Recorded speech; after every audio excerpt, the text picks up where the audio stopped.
God created man, he did so for his enjoyment. We are his workmanship, his creation, his work of art.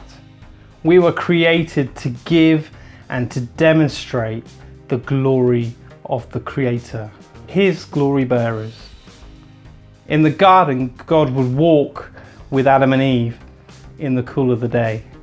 He also gave them charge of the garden and the job of naming the animals. His desire was always for a relationship with us, to dwell with us and to partner with us.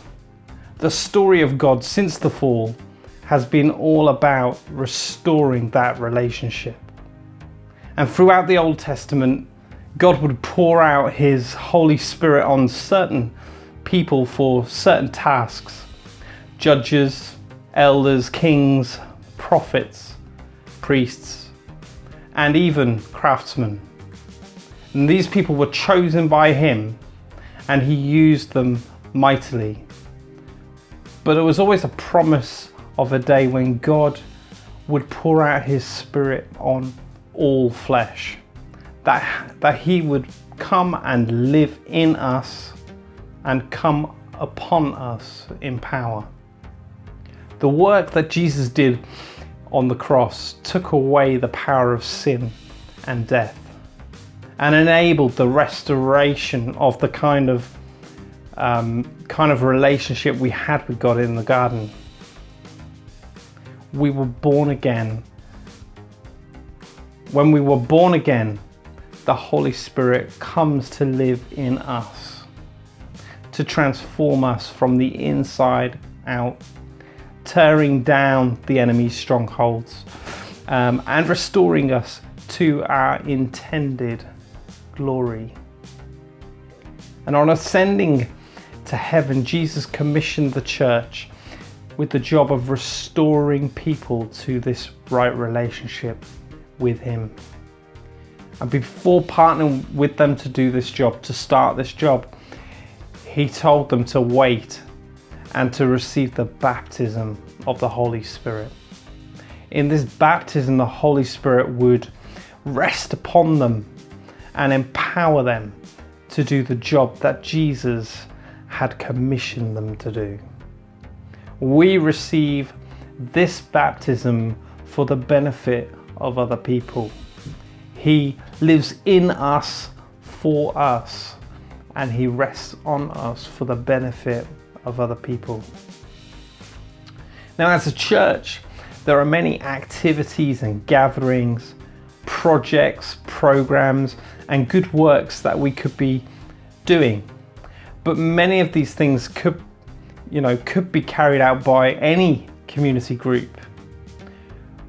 What matters and marks us out is that we have God in the midst of us. When we carry out these things in his name, Jesus promised that he is there in the midst of us. The presence of God is not some mystical force. It is God himself dwelling with us. Now, Israel were God's people because God was present with them. They followed a cloud by day and a fire by night. They camped around the tabernacle. That's the tent that housed the Ark of the Covenant. And Moses refused to enter the promised land without God in the midst. It mattered more to him that God was with them than that he just blessed them and sent them on their way. Likewise, we need to be a church who gather around the presence of God. It should matter more that God is in our midst than what we're doing, where we're going, that we are successful, that the worship and the sermon are good. More than anything, we want to be known as his people with whom he dwells. And when we gather in his name, he is in the midst of us. He is waiting, though, to be invited in to our meetings and our gatherings. We need to acknowledge him and we need to honor him, and he needs to be the most important person in the room. When we do this, there are 4 different areas or four different realms that we see the presence of God operating in. The first of those is renewal, then there's revival, reformation, and renaissance. Now, these are terms that are often overused in charismatic circles, so this is how I am defining them in this instance.